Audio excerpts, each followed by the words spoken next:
Pakistan bulletin news में भलीगढ़ दादू report हाकिम मशहूरी सिंध जय न्याणी प्रिया कुमारी जी आज़ादी जे लाइ प्रिया कुमारी एक्शन कमेटी जे सदती दादू में भी इजाज़ मलकानी मंसूर पमर अब्दुल हमीद मेमण इजाज़ मला अर्ज़ मोहम्मद मक्सी सज्जाद मला इसरार हिज़बाणी सारंग चनाई ॿियनि जी अॻवानी में एहतजाजी मुज़ाहिरो करे दादू प्रेस क्लब आॾो धरणो हयो वियो।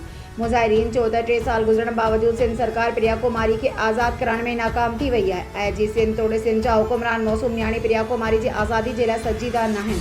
इदारा संजीदा हुजन हाँ तो इन वक्त ताईं प्रिया कुमारी बाज़ियाब थी पंहिंजनि वारसनि वटि पहुची वञे हाँ। हिननि चयो त हुक्मरान अक़ल खां कमु वठनि न्याणी खे ग़ाइब करण वारनि हथनि जा सहूलियतकार ऐं सलाहकार न बणिजनि। हिननि चयो त प्रिया कुमारी वाक़िए जी तहक़ीक़ात कंदड़ टीम जे टिनी ऑफिसरनि एसएसपी जावेद जिसकानी एसएसपी तनवीर हुसैन तुनियो ऐं एसएसपी अमजद शेख ते मुकमल एतमाद आहे। उम्मीद आहे त टई ऑफिसर रियासती दवा क़बूल न कंदा ऐं प्रिया कुमारी खे पंहिंजी न्याणी सम्झी आज़ादी जे लाइ कोशिशूं कंदा। जॾहिं त प्रिया कुमारी जी बाज़ियाबी जे लाइ इक़लियती बिरादरी जे अॻवाननि सिविल सोसाइटी जे नुमाइंदनि उस्तादनि शागिर्दनि समेत मुख़्तलिफ़ फ़िक्र सां तालुक़ रखंदड़ शहरनि एहतजाज में शिरकत कई।